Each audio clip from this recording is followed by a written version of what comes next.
This is my baby onesie activity. Now, in my opinion, every classroom should have some sort of clothesline set up. It's just a rope hung up on the wall. It's just good for so many activities, and you're going to need it for this one.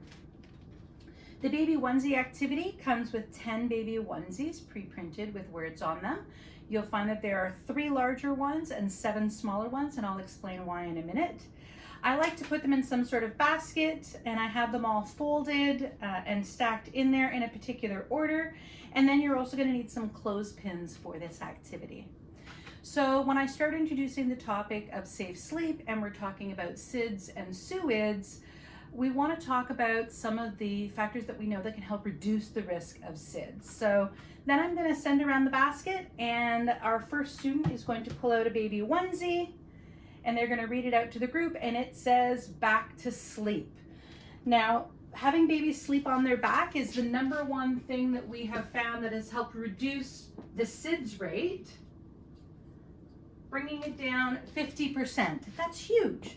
So as the families are hanging the baby onesie, I'm going to take a chance to expand on what this means, back to sleep. And then the next student's going to pull out a baby onesie, and this one says breastfeed, and then they're going to hang it on the line.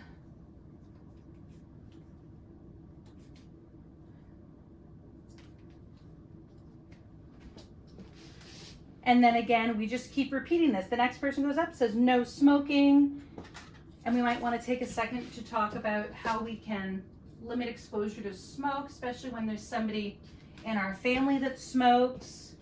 And then we're going to get to some of the smaller onesies. This one says firm, flat surface.